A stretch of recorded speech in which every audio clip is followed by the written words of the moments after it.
when I started out doing this, I had kind of thought I need to spend some time writing, I'm going to need to spend some time performing.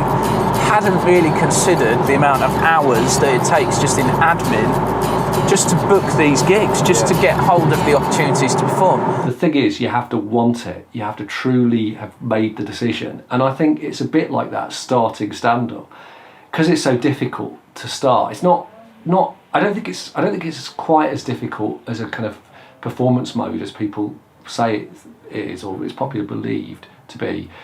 But I think what is difficult is because there's so much competition out there, to actually get your foot on the bottom rung of the ladder is intensely difficult. The reality of it is that you've got maybe 15, 20 comedians all fighting for stage time. They're not really that bothered about what you're doing because they're looking at their notes or trying to remember their sets. Even the ones that have been going for quite some time are probably using those nights to try out new material anyway. Yeah. So everyone's got their own agenda and everyone's got their own thing going on that they're worrying about. Yeah. And it's tough. So many open mic gigs are playing to a small audience, mainly made up of friends of the other acts. Obviously, when you start out in comedy, you have to do a lot of sort of open mic nights, don't you? All the comedians here will know you go round, you're one of 20 comedians on a bill, you're fighting for maybe 5 or 10 minutes stage time. The received wisdom would be, you start off, you do your open spots, you perhaps do that for 2 years, then you get to the point where you start to get paid halves, or, perhaps if you're lucky, you're paid 20, then you build to the point where you do your half hour, and then perhaps 6 or 7 years in, you might do your first Edinburgh hour. You wouldn't do that in any other career, would you? Like, if you wanted to be a baker, because that's popular now with Bake Off and all that, you wouldn't just bake a load of cakes and then 3 or 4 nights a week take them down to London and share them in a room of mostly other bakers.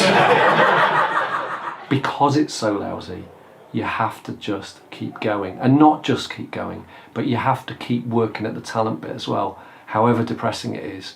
Every time you go, you pretend that it's a brand new recipe, but everyone knows it's the same cakes that you've been making for the last 6 months. I mean, you might have added a couple of dollops of orange icing as some kind of Trump reference. You're only ever allowed to take 5 cakes until someone likes your cakes a little bit better than everyone else's, and next time you can bring 10. Sometimes you have to bring a friend just to be allowed to share your cakes. So if you can get to the point where you can find a way of making that crap situation fun for that audience, if you can kind of go, look, I know, but let's just agree this is going to be fun. Your friend doesn't give a shit because they've had loads of your cakes, and all the way home you're like, do you think they were good cakes? Did they go down well? And your friend's like, not sure you should have made that cake about the dude in the front row's mum.